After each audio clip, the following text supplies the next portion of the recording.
అని ఈ అమాయకమైనటువంటి ఆర్గనైజేషన్స్ కానివ్వండి, లేదంటే అదే నోబెల్ బహుమతి ఇచ్చేవాళ్ళు కానివ్వండి, గిన్నిస్ బుక్ వరల్డ్ రికార్డ్స్ ఇచ్చేవాళ్ళు కానివ్వండి, ఆస్కార్ అవార్డ్స్ ఇచ్చేవాళ్ళు, రకరకాలైనటువంటి అవార్డులు ఇచ్చేవాళ్ళు ప్రపంచంలో ఉన్నారు. మీకు తెలుసు. అవి కావాలని జనాలు పిచ్చి గెంతులు గెంతుతున్నారు. వాళ్ళు కూడా అవి తీసుకోవాలని. నేనేదో ఆస్కార్ అవార్డు గ్రహీతనని ఒకడు, నేను నోబెల్ బహుమతి గ్రహీతనని మరొకడు, నేను గిన్నిస్ బుక్ ఆఫ్ వరల్డ్ రికార్డ్స్లో నా పేరుందని ఒకడు, ఇలా రకరకాలుగా చెప్పుకుంటారండి. వీళ్ళందరికీ తెలియనిది బైబిల్లో ఉన్నది. శాస్త్రీయ చరిత్రకు తెలియనిది దేవుడు క్రీస్తు శకం సుమారు 60వ సంవత్సరంలో రాయించిన వాస్తవం. క్రొత్త నిబంధనలో యాకోబు 3:6లో విశ్వ చక్రము అని మీ బైబిల్లో ఉందో లేదో చూడండి. బైబిల్లో ఉందండి విశ్వచక్రం అని. మరి వాడేటి స్తూపాకారం అంటాడు, వాడేటి దీర్ఘచతుస్రాకారం అంటాడు. రకరకాల అభిప్రాయాలు చెప్పిన వెర్రి వెంగళప్పలైన శాస్త్రవేత్తలను గుర్తించిన ఈ పనికి మారిన సైన్స్ ప్రపంచం, it is a challenge. Anybody around the world, even NASA, European scientists, బైబిల్లో రాయబడిందండి. అది ప్రకృతి చక్రం. గాలి, నీరు, అగ్ని, మట్టి, ఇదంతా ఈ పంచభూతాలు అంటారు వీటిని. దీన్ని ప్రకృతి అంటారు. ఆ ప్రకృతి ఎలా ఉందో చేసిన దేవుడు చెబుతున్నాడు. ఏమని? అది ఎలా ఉందని చెప్పాడు? ప్రకృతి చక్రం. మరి నువ్వేంటిరా ఇలా అంటున్నావు అని ఎవరైనా ప్రశ్నించారండి? అమెరికా క్రైస్తవ దేశం, ఇంగ్లాండ్ క్రైస్తవ దేశం, ఆస్ట్రేలియా క్రైస్తవ దేశం, ప్రపంచంలో క్రైస్తవ దేశాలు ఎన్నో ఉండి బైబిల్ చదువుతూ జెరూసలేం యూనివర్సిటీ అంటాడు, టెన్నిస్ యూనివర్సిటీ అంటాడు, ఆక్స్ఫర్డ్ యూనివర్సిటీ అంటాడు. దిక్కుమాలిన విశ్వవిద్యాలయాల్లో చదువును నేర్చుకోవటానికి వెళ్ళినటువంటి ఎందరో భారతీయులు విదేశాల్లో కనబడుతున్న ఎండమావులు లాంటి అవార్డులు అందుకోవడానికి వెళ్తున్నారే తప్ప చేతిలో ఉన్న దేవుడిచ్చిన మహాగ్రంథంలో ఏమి వ్రాయించాడో అని చరిత్రలో ఒక్కడు క్రైస్తవుల్లో నా మొదటి తరాల్లో గుర్తించుంటే ఈ పాటికి ప్రపంచం అంతా మారిపోయేది. భారతీయ జనతా పార్టీకి ఒక ఛాలెంజ్ విసిరాను. ఏంటో తెలుసా? 5 సంవత్సరాలు మీకు ఇచ్చేస్తున్నాం, మేము పాలించండి దేశాన్ని. క్రైస్తవులం మేము మా చర్చిల్లో కూర్చుంటాం, ప్రార్థన చేసుకుంటాం, బయటికి వెళ్ళి ఎవరికి సువార్త చెప్పాం. 5 సంవత్సరాల్లో కాశ్మీర్ నుంచి కన్యాకుమారి వరకు మీరు భారతదేశాన్ని మార్చాలి. మార్చకపోతే మరో 5 సంవత్సరాలు క్రైస్తవులకు ఇవ్వండి, భారతదేశాన్ని మార్చి చూపిస్తాం. కారణం బైబిల్ ఒక మహాజ్ఞాన గ్రంథం అండి. దీనికి ఎవడైనా ఎదురు నిలబడి మాట్లాడే సత్తా ఉన్న మగాడు ప్రపంచ చరిత్రలో బైబిల్ తప్ప మిగతాడు ఎవడు మాట్లాడలేడండి.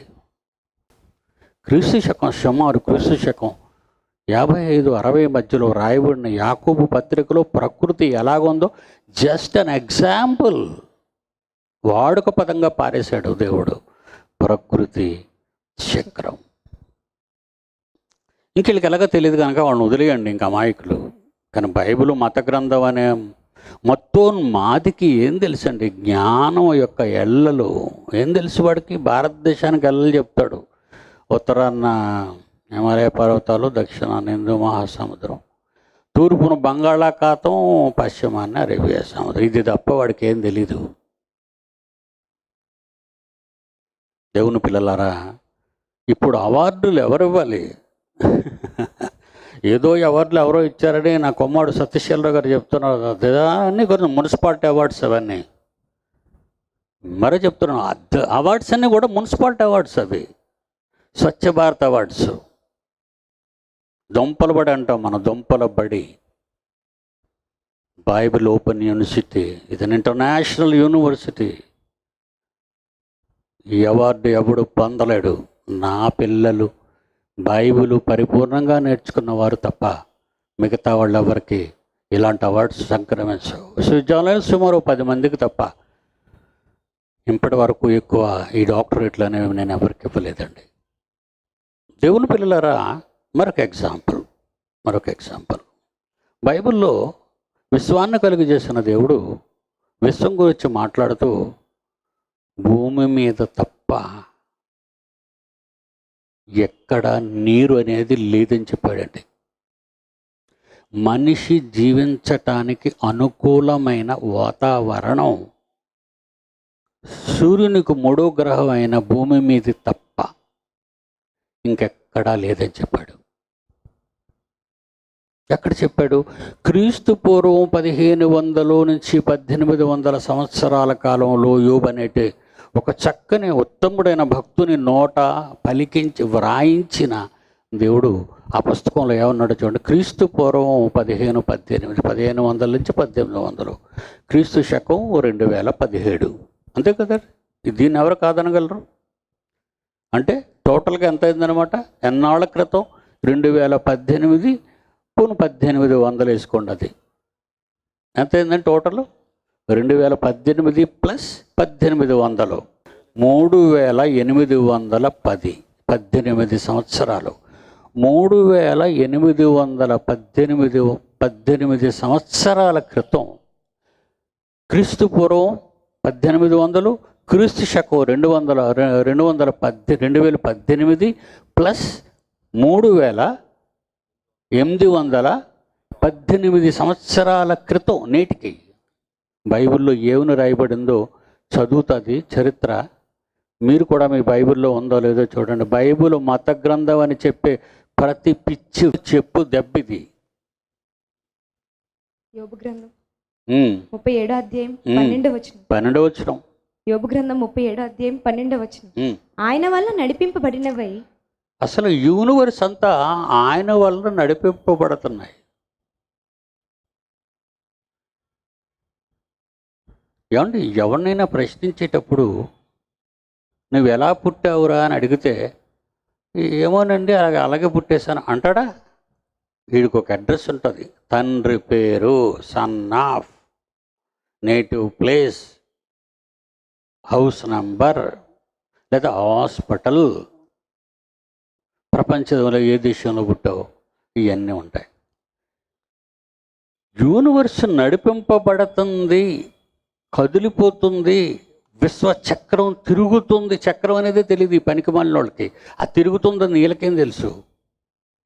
ఏమండి, బస్సు ఎలాగుందో చెప్పగలం, ఎలాగుందో చెప్పిన వాడికి బస్సులో సీట్ల సంగతి ఏం తెలుస్తుంది, డోర్ల సంగతి ఏం తెలుస్తుంది, విండోస్ సంగతి ఏం తెలుస్తుంది చెప్పండి. అందుకేనండి ప్రపంచంలో ఎవడు శాస్త్రవేత్త ఎవడు నా దగ్గరికి రాడండి. ఒకళ్ళు పిలిచి చూడండి, మీరు అమెరికాకు ఫోన్ చేసిన నాసా వాళ్ళకి, అమెరికాలో మీ చుట్టాలు కానీ ఎవరైనా ఉంటే, మా ఇండియాలో పిడి సుందర్రావు బైబిల్ యూనివర్సిటీ అని చెప్పాలండి, ఎందుకంటే వాడికి చెమటలు పడతాయి నాసాలో ఉన్న వాళ్ళకి. India P D Sundarrao Bible university India international. మరి ఇలాంటి ఛాలెంజర్ విసురుతున్నాడు. మరి నాసాలో మీరు అంతా చీరలు కట్టుకున్నారా, గౌన్లు వేసుకున్నారా? అడగండి, పర్లేదు, నేను ఉన్నాను కదా, మీరు వరిగా అనవసరం లేదు. 2 seconds అండి, ఏ శాస్త్రవేత్తనైనా మట్టి తినిపించేస్తాను మీ అందరు ఎదురుగుండా. 2 minutes, 2 seconds. లేకపోతే any scientist, any cosmologist in the universe, in India or in any country, entire world, ఎవడైనా సరే, ఎనీ బడీ, ఎవడు రాడండి. భయం తెలియదు వాళ్ళకి. గంగానది ఎక్కడ పుట్టిందిరా అంటే, గంగానది ఎక్కడ పుట్టిందిరా అంటే ఏదో చెప్తాడు. మా దేశం మీద, మా రాష్ట్రం మీద వెళ్తుంది కనుక మా రాష్ట్రం అని, మా జిల్లా మీద నుంచి వెళ్తుంది కనుక మా జిల్లాలోనే అంటే ఎలాగా? గంగానది ఎక్కడ పుట్టిందో తెలియాలి ముందు ఎవరికైనా. హిమాలయ పర్వతాలు, మానస సరోవర ప్రాంతం, కరెక్ట్ ప్రారంభం చెప్పాలి. ఏం చేస్తుందరా? బంగాళాఖాతంలో కలిసిపోతుంది. కరెక్ట్గా తెలిసిన వాడే దాని పుట్టుక, దాని ఎండింగ్, దాని కలయిక, ఉప్పు సముద్రంలో కలయిక చెప్పగలడు. ఈ గంగానది ఒడ్డున పారివాహక ప్రాంతాల్లో ఉన్నవాడు ఏ ఎడ్యుకేషను లేనివాడు ఎక్కడ పుట్టింది ఏం చెప్తాడు, మా ఊర్లో నుంచి వెళ్తుంది అంటాడు అంతే. అలాంటిదే ఇది. ఈ విశ్వంలో విశ్వాన్ని సృష్టించిన దేవుడు ఏమన్నాడో తెలుసా? ఆయన వల్ల నడిపింపబడిన, ఆయన వలన నడిపింపబడుతున్నాయి. నరులకు నివాస యోగ్యమైన, నరులు జీవమున్న వాళ్ళు, జీవరాశులున్న ప్రాంతం, జీవం ఉన్న చోటు, జీవరాశులున్న చోటు, సర్వ సృష్టికి కారణ జన్ములైన దేవుని పిల్లలైన నరజాతి భూమి మీదే ఉందండి. ఏలియన్సా, గాడిద గుడ్డ. చందమామ కథలని చిన్నప్పుడు చదువుకునేవాడినాడు. చందమామ కథలో బేతాళుడు అంతటి వెళ్ళిపోయి చెట్టు ఎక్కిపోయాడు. విక్రమార్కుడు సమాధానం సరిగ్గా లేదు కనుక ఇప్పటి వరకు విక్రమార్కుడు చెప్పటం లేదు చందమామ కథల్లో. ఇప్పటికీ ఉంది చందమామ. ఏమండి, ఇప్పటికీ విక్రమార్కుడు శవాలు మోసుకొని వెళ్ళటమే. బైబిల్ తెలియ విశ్వం నడిపింపబడుతుంది. ఎవరు నడిపిస్తున్నారు? దాన్ని పుట్టించినవాడు. Is a maker, is a creator. ప్రకృతి ఎలా వచ్చిందిరా అని పనికి మాలిన నాస్తిక హేతువాదులను అడిగారు అనుకో, ఎలా అంతేనండి అదంతేనా? నోరు మోయ్, షటప్. నువ్వెలా పుట్టావో చెప్పడానికి నీకు ఒక నాన్న చెప్తావు, నీకు ఒక అమ్మ చెప్తావు, కేర్ ఆఫ్ అడ్రస్ చెప్తావు, నువ్వు పుట్టిన హాస్పిటల్ చెప్తావు, ఇల్లు చెప్తావు, డోర్ నెంబర్ చెప్తావు. మీ అమ్మ బాబు ఉన్నారు కనుక చెప్పారు కనుక నీకు తెలుసురా. పుట్టగానే కయ్యమన్న నువ్వు బుద్ధిహీనులారా, పుట్టగానే కయ్యమని ఏడుస్తావే, నీకేం తెలుసు? ఏటి కాస్త మీసాలు వచ్చి బుర్ర కొంచెం అటు ఇటు పనిచేసేసరికి నోటికొచ్చినట్టు వాగుతావా? ఒకడు అంటున్నాడు ఈ మధ్య బైబిల్ అంతే కథలని, చిన్న బొడ్డోడని, చిన్నోడు. Is a little kid before me. Your a kid. నీ పేరు చెప్పడానికి, నా నోటట నీ పేరు చెప్పడానికి అర్హత లేనివాడవు నువ్వు. ఎలా పుట్టిందిరా ప్రకృతిని అడిగితే వాడు అంటాడు, చివరికి శాస్త్రవేత్తలు అంటారు, విలియం హాకిన్స్ అని ఒకడు ఉన్నాడండి, వాడు ఈ మధ్యన చచ్చిపోయాడు. చూపించినాడు ఫోటో. ఫిజికల్ హ్యాండిక్యాప్డ్ పర్సన్, నాకంటే ఒక 4 ఏళ్ళు పెద్ద, 4 ఏళ్ళు 5 ఏళ్ళు పెద్దోడు వీడు. సృష్టికర్త అంటూ ఎవరు లేరు. వీడు ఒక పెద్ద నాసా శాస్త్రవేత్త. అవిటి వాడు వీడు. వాడి క్యారెక్టర్ చూడండి. ఫిజికల్ హ్యాండిక్యాప్డ్ పర్సన్ వాడికి అసలు వాయిస్ కూడా లేదు, తెలుసు కదా మీకు? వాయిస్ లేదు. వీడి క్యారెక్టర్ ఏంటో తెలుసా? వీడి జననం, వీడి కడుపులో పడ్డాక వాళ్ళ అమ్మని వదిలిపోయింది, వాళ్ళ తండ్రి వదిలిపోయాడు ముందు, తర్వాత వాళ్ళ అమ్మ వదిలిపోయింది. వీడికి దేవుడి మీద కోపం వచ్చింది. Is a Christian. Stephen Hawkins అంటే స్టీఫెన్ అంటే స్టెఫెను. స్టెఫెన్ అంటే ఎవరు? 7గురిలో ఒకడు, అపోస్తలులు ఎంపిక చేసిన 7గురిలో ఒకడు స్టెఫెను. రోషం గలవాడై యేసుక్రీస్తు గురించి నిలబడి ఏడాజంతియేడు ఏ మాట, ఆయన ఎంత జ్ఞానవంతుడో చెప్తున్నాడో చూడండి. అందులో అపోస్తల కార్యాలు 7వ అధ్యాయం అలాంటి ఉత్తముడైన మహాజ్ఞాని పేరు పెట్టుకున్న this dirty fellow is one of the NASA scientist. వీడికి ఉత్తరం రాశానండి. సింహగర్జన అని ఒకటి ఉంటుంది, ఆ పుస్తకాలు తక్కువ అందరికి వెళ్ళండి. వీడికి ఎప్పుడు ఉత్తరం రాశానో మీరు చూస్తారు. రే, నన్ను లండన్ రమ్మంటావురా, లేకపోతే నువ్వు ఇండియా వస్తావా? నీ ఫ్లైట్ టికెట్ నేను ఇస్తాను, ఇక్కడ మనిద్దరం మాట్లాడదాం. లేదా నన్ను లండన్ రమ్మంటావా? ఏదో సినిమాలో మేకప్ వేసుకున్న వాళ్ళు సెంటర్ చెప్పు, జంక్షన్ చెప్పు అంటాడు. డైలాగ్ అండి. They acting to take money.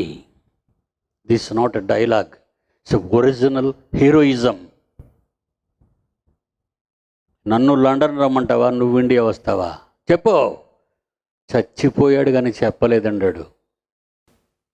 ఆ లెటర్ అదేనండి. అదంతా 2010లో రాశాను. 2018లో చచ్చిపోయాడా? 2018లో చచ్చిపోయాడు వాడు. ఫినిష్. దేవుడికి అడ్డం వచ్చిన వాడు జైశాలి ముందు ఫినిష్ అయిపోవాలి. ఫినిష్ చేయడానికి పుట్టానండి. రాక్షస సంహారం. క్రైస్తవ్యానికి అడ్డగా నిలబడని ఎవడైనా, any body in any country, అలా చెప్పంటారా? పబ్లిక్లో మాట్లాడుతున్నాండి, వేల మంది ప్రజల మధ్య. ఏదో స్టూడియోలో కూర్చొని ఆ ముందు ఉన్నోడు ఏదో ఐబిఎన్ ఆంధ్రజ్యోతిలో రామకృష్ణ ఉంటాడులేండి, చీఫ్ జస్టిస్ లాగా అడుగుతాడు, సుప్రీంకోర్టు చీఫ్ జస్టిస్ లాగా. ఏంటండి ఆ మధ్యన ఒక ప్రోగ్రాం కండక్ట్ చేశాడు, ఓపెన్ హార్ట్. ఈ మధ్యన బాగా ఓపెన్ చేసి దంచేస్తున్నారు రామకృష్ణని. క్రీస్తు జోలికి రావద్దు ఏబిఎన్ ఎవడో పిలిపించి స్టూడియోలో కూర్చోబెట్టి యేసు బైబిల్లో ఉన్నవని కథలను చెప్పిస్తావా? మిస్టర్ రాధాకృష్ణ, నీకు స్టూడియో ఉంది, కోట్ల రూపాయల ఆస్తి ఉంది, అయితే ఒక అనామకుడిని పిలుస్తున్నావా? పిడి సుందర్రావు అనే ఒక సింహం ఉందని ఇండియాలో నీకు తెలియదా? యువర్ స్టేట్, నన్ను పిలువు. అంత దమ్ము లేదా నీకు? దమ్మున్న ఛానల్ అంటావు, నేను వస్తే నీ దుమ్ము లేచిపోద్దాయి. అందుకే నన్ను పిలవు. ఎనీ మీడియా అండి, ఈరోజు చెప్తున్నాను, ఎన్ని చిన్న చిన్న మున్సిపాలిటీ మీడియాలండి, TV9, TV5, ABN, ఇవన్నీ ఏమనుకుంటున్నారు? ఇవన్నీ మున్సిపాలిటీ ఛానల్స్ లాంటివి. పక్షపాతంతో ఉన్నవాళ్ళు వాళ్ళంతా క్రీస్తును తప్పు పట్టాలి. ఒక్కసారి రామును తప్పుపట్టు, నీ స్టూడియో ఉండదు, మైదానంలాగా అయిపోద్ది. ఒకసారి భగవద్గీతని, రామాయణాన్ని తప్పుపట్టు, నీ స్టూడియో ఉండదు, మైదానం చేసేస్తారు హైందవ సోదరులు వచ్చి. పోనీ ఖురాన్ జోన్కి వెళ్ళి చూడు, నువ్వుండవు. క్రైస్తవులు అమాయకులు అనుకుంటున్నావా రాధాకృష్ణ? ఖురాన్ వెళ్ళలేవు, భగవద్గీత రామాయణం జోలికి వెళ్ళలేవు, మా జోలికి ఎందుకు వచ్చావు? అలాగని నీకు అంత దమ్మే ఉంటే సింహం ఎక్కడుంది? ఎలక పిల్లలారా నా ముందుకి, ఎలక పిల్లలారా, నువ్వు పిల్లిలా కూడా ఉండవు నా ముందు. నువ్వు మనసు ఏంటైనా ఓపెన్ హార్ట్ సర్జరీగా చేసేస్తున్నావా? నువ్వు ఏముందని నువ్వు ఓపెన్ హార్ట్ చెప్తున్నావు? అందరినీ స్టూడియోకు తీసుకొచ్చి వాళ్ళ బలహీనతలు ఎత్తి చూపే నీవు, నీ బలహీనతలు ఎప్పుడైనా చూసుకున్నావా?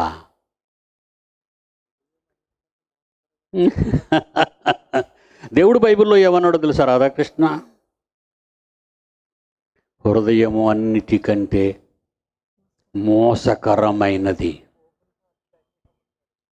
హృదయం అన్నిటికంటే మోసకరమైనది, ఘోరమైన వ్యాధి కలది, దాన్ని గ్రహింపగలవాడు నరుడన్నవాడు నేలలో లేడని చెప్పిన బైబిలు, దాన్ని గ్రహించువాడు నరుడన్నవాడు నేలపై లేడన్న బైబిలు. నువ్వేంటి ఓపెన్ హార్ట్ చెప్తున్నావు? ఇక్కడ నీ హార్టే మొత్తం టోటల్ డిస్టర్బ్ అయిపోయి ఉంది. ప్రతి మనిషి తప్పు చేస్తాడు, చూపులోనో, మాటలోనో, చేతల్లోనో, ఆలోచనల్లోనో. ఏంటి మనం తప్పు చేయటం లేదా? ఏంటి నా హార్ట్ ఓపెన్ చేసి నువ్వు మాట్లాడేది? గాడిది గుడ్డు.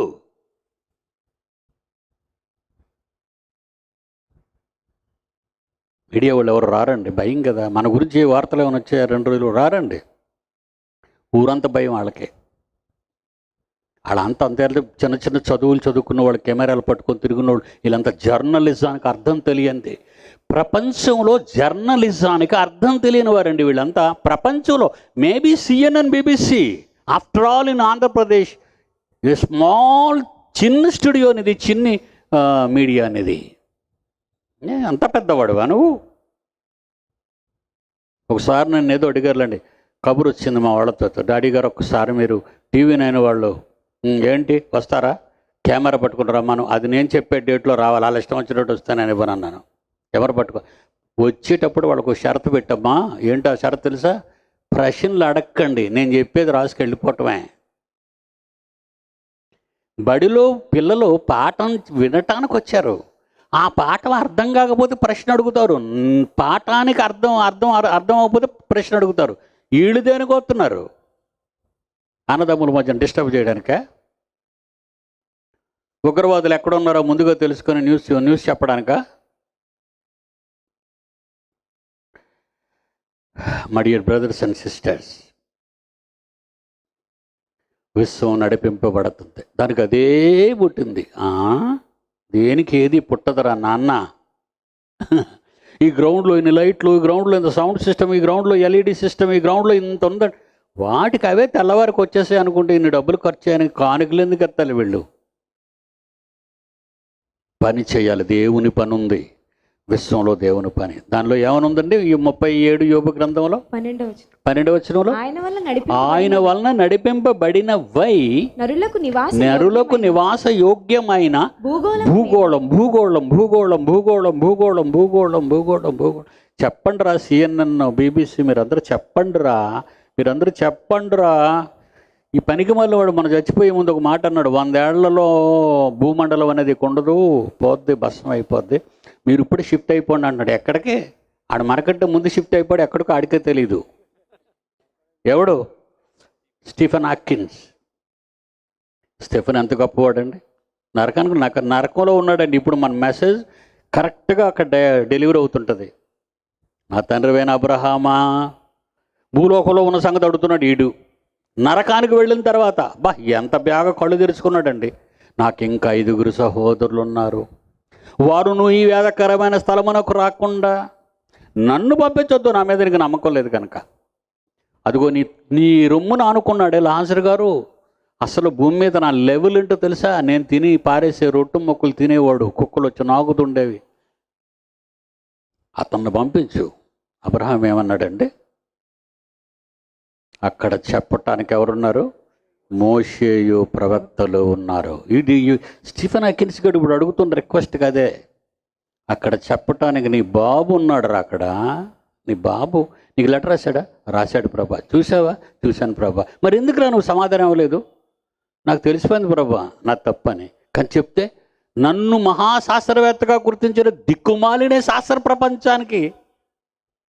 ఒకరోజు మనిషి కోతి అన్నాడు, దరిద్రుడు చచ్చిపోయాడు.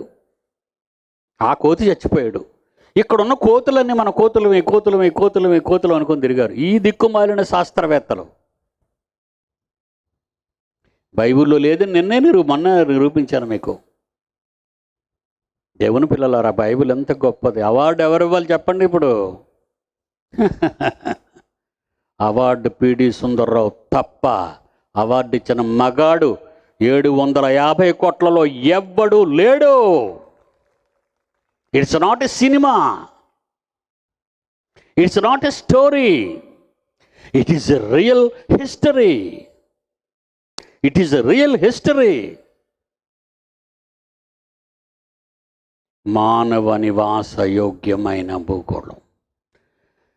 ఇప్పుడు నేను 2004 సంవత్సరంలో 2004లో అంగారక గ్రహం గురించి అప్పుడు ఏమన్నారంటే నాసా వాళ్ళు, అంగారక గ్రహం మీద నీటి చారలు ఉన్నాయి. గోదావరి పారినట్టుగా గీతలు, కృష్ణానది పారినట్టుగా గీతలు, గంగానది పారినట్టుగా గీతలు. మన దేశం మరి ఫోటో వేసేటప్పుడు, బొమ్మ వేసేటప్పుడు నదులు గీతలు అన్నీ గీస్తుంటారు. అలాంటి గీతలు అంగారక గ్రహం మీద కనబడ్డాయట నాసా వాళ్ళకి. ఏంట్రా వెతుకుతున్నారు అంగారక గ్రహంలో అని రాశాను ఉత్తరంలో. ఏంటి వెతుకుతున్నారు అక్కడ? జీవం ఉందనా? ఉందా? దొంగలరా మీరు. అక్కడ ఏం లేదు. జీవం భూమి మీద ఉంది, జీవరాశి. జీవము కలిగిన ప్రతి దానిని భూమి పుట్టించు గాక అని పలికాడు రా దేవుడు. ఒరే దరిద్రులారా, మీరు క్రైస్తవులని చెప్పుకుంటున్నారు. అమెరికాలో క్రైస్తవ కుటుంబాల్లో పుట్టిన మీరు బైబిల్లో ఉన్న మహాజ్ఞానం అర్థం కాక, బైబిల్లో ఏం రాయబడిందో తెలుసా? ఆదికాండం 1వ అధ్యాయంలో సృష్టిని సృష్టించినప్పుడు ఈ గ్రహాలను, కోటాను కోట్ల నక్షత్రాలను, ఈ సూర్య కుటుంబాన్ని కలిగించినప్పుడు నేలను చూసి ఆయన ఏమన్నాడో తెలుసా? జీవము కలిగిన ప్రతి దానిని నేల పుట్టించుగాక, అంగారకుడు పుట్టించుగాక అనలేదు, చంద్రుడు పుట్టించుగాక అనలేదు, బుధుడు పుట్టించుగాక అనలేదు, శుక్రుడు పుట్టించుగాక అనలేదు. యావత్తు భూమి మీద కాపురం ఉండుటకు ఒకని నుండి, అపోస్తలుల కార్యాలు 17:26, ఒకని నుండి ప్రతి జాతి మనుషులను భూమి మీద పుట్టించాడు రా. అక్కడ ఎత్తుకుతారేట్రా జీవరాశులను వెళ్ళి? ఎందుకురా కోట్ల డబ్బు తగలబెడుతున్నారు ప్రజాధనాన్ని? తిట్టి లేక భూమి మీద ఎందరో ఆకలి చావులు చచ్చిపోతున్నారు. నేల పండలేనందుకు ఆత్మహత్యలు చేసుకున్న ఎందరో రైతులు మన పక్క జిల్లాలో ఉన్నారు. ఆఫ్రికా ఖండంలో ఒక గోధుమ గింజ లేక, పోషకాహారం లేక ఎందరో లక్షల కొలది చంటి బిడ్డలు చచ్చిపోతున్నారు. ఈ కోట్ల రూపాయలను సోమాలియాకు తరలిస్తే ఎందరో బ్రతికి బట్ట కడతారు. ఎందుకు ఈ దగులుబాజీ కార్యక్రమాలు? బైబిల్ చదవలేదా నువ్వు? ఒకవేళ ఉంది అక్కడ జీవరాశులు ఉన్నాయని ఉంటే ఖబర్దార్ రండ్రా ఛాలెంజ్ కన్నాను. అదే ఉత్తరం. ఎవరికి? అమెరికా అంతరిక్ష పరిశోధన చాలకండి. నెక్స్ట్ ఏమైనా ప్రకటించిందండి? ఈ న్యూస్ ఎప్పుడు వచ్చిందండి? 2017 న్యూస్ వచ్చింది. 2017లో అంటే కింద సంవత్సరం ఏ న్యూస్ ఇచ్చారో చూడండి మరలా వాళ్ళు, ఈ సిగ్గులేని వాళ్ళు. అంగారక జీవం లేదిక. ఒరే నేను ఎప్పుడు చెప్పాను రా? 2004లో చెప్పినప్పుడు నువ్వు నమ్మవా? అంటే బైబిల్లో ఉన్నది చెప్తే అది మత గ్రంథం చెప్పిందని నమ్మకుండా పోతావురా. బైబిల్లో ఉన్నది చెప్పానే నీళ్లు లేవు రావురే. ప్రజాధనాన్ని కోట్ల రూపాయలు దోచుకున్నావు కదరా దిక్కుమాలిన ప్రయోగాల కోసం. ఎంతమంది చచ్చిపోతున్నారు ఆకలి చావులు. వాళ్ళ ఖర్చు పెట్టొచ్చుగా ఈ కోట్ల రూపాయలు. అంగారకుడి దగ్గర జీవం ఉంది, అంగారకుడిలో నీళ్లు ఉన్నాయనే దిక్కుమాలిన వార్తలను ప్రకటించి ప్రజాధనాన్ని కోట్ల రూపాయలు కొల్లగొట్టిన దొంగలురా మీరంతా, దొంగలు అన్నాను.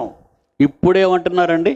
అంగారకుడిపై జీవం మనుగడ అసాధ్యం. ఏమండి ఒప్పేసుకున్నారండి? సిగ్గు లేదండి వీళ్ళకి? శాస్త్రవేత్తలకు ఎవరికైనా సిగ్గుందా? బైబిల్ కథలన్న మత ఛాందస్యవాదులారా, సిగ్గుందరా మీకు? అంగారకుడిపై జీవం మనుగడ సాధ్యం లేదని శాస్త్రం చెప్తే, ఆ రోజు అబద్ధం చెప్తే అబద్ధం నమ్మావు, ఈరోజు నిజం చెప్తే నిజం నమ్ముతున్నావు. బైబిల్ ఎందుకు నమ్మవురా? వీళ్ళందరికంటే ముందు నేను చెప్పాను కదా 2004లో, ఈడు 2017లో చెప్పాడు, నేను 2004లో చెప్పాను. 13 సంవత్సరాల ముందే అనవసర ప్రయోగాలు దాని మీదకి చెయ్యకండర్రా, ప్రజాధనాన్ని పాడు చేయకండర్రా అని చెప్పానే. నా మాట వినరా? ఏమండి, అమెరికాలో ఉన్న క్రైస్తవులకి బైబిల్ తెలియని మూర్ఖులుగా ఉన్నారండి. మీరు అనుకుంటున్నారు అక్కడ క్రైస్తవులు బాబోయ్ అంటున్నావా? బొత్తిగా బైబిల్లో ఓనామాలు తెలియని వారే విదేశాలలో ఉన్న క్రైస్తవులని చెప్పుకునేవారు. బైబిల్ నమ్మరండి వాళ్ళు. దేవుని పిల్లలారా, అవార్డు ఎవరు ఇవ్వాలి చెప్పండి? నోబుల్ కమిటీ ఇవ్వాలా? బైబిల్ ఓపెన్ యూనివర్సిటీ ఇవ్వాలా? ఒకసారి గట్టిగా చెప్పండి ఎవరు ఇవ్వాలో.